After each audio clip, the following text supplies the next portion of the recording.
Why Apple CEO Tim Cook and U.S. President Joe Biden were in the state of Arizona. Welcome to VOA Asia Weekly. I'm Chris Casqueo in Washington.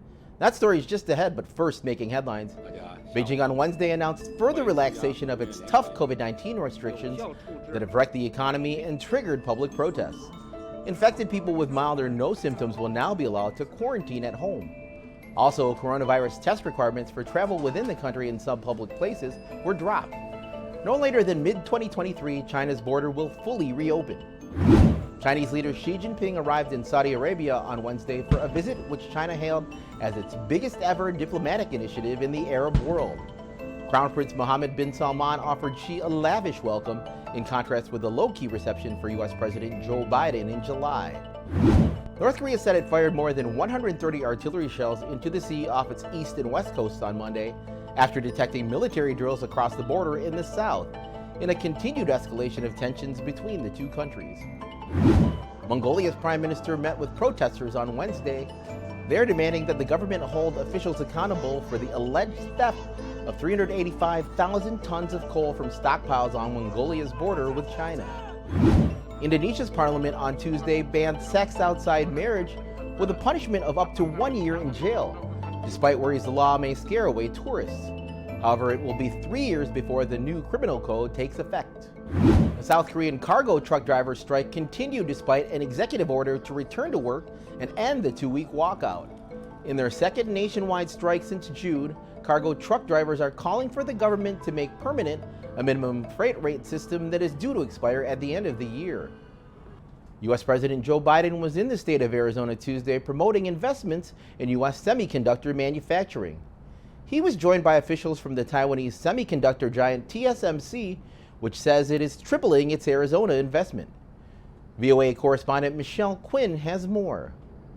The president's visit to a new fabrication facility being built by Taiwanese chips giant TSMC came as the firm announced it would build a second fabrication facility and triple its investment in Phoenix to $40 billion. Biden says it is good news for TSMC's biggest customer, Apple. Apple had to buy all the advanced chips from overseas. Now they're going to bring more of their supply chain here home. It could be a game changer. U.S. technology firms have long outsourced semiconductor manufacturing overseas, particularly with TSMC, the world's largest foundry. Calls to change that increased when the U.S. found itself scrambling for chips in the COVID-19 breakdown of supply chains. Recent tensions with China added to the sense of urgency. China sees Taiwan as a part of its territory, and U.S. policymakers were worried about the U.S. ability to source high-end chips, essential for computers, smartphones, cars, fighter planes, and data centers. So the Biden administration is pushing for the most cutting-edge chips to be made in the U.S. Ahead of his visit, TSMC announced it would ratchet up the kind of technology it makes in Arizona, beyond the 4-nanometer technology slated to begin production in 2024 by producing 3-nanometer technology in its second fabrication facility by 2026. Those advanced chips deliver faster processing and use less power. This state-of-the-art facility behind us is a testimony that TSMC is also taking a giant step forward to help build a vibrant semiconductor ecosystem in the United States.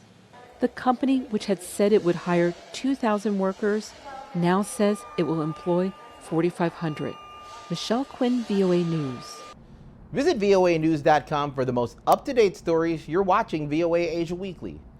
Finally, with the launch of 2 electric vehicle models Wednesday, Tesla made its first attempt to break into Thailand's auto industry. Through tax cuts and subsidies, Thailand is encouraging EV adoption and production. By 2030, the government wants at least 30% of vehicles produced in the country to be electric. Thanks for watching VOA Asia Weekly. I'm Chris Casquejo. Until next week.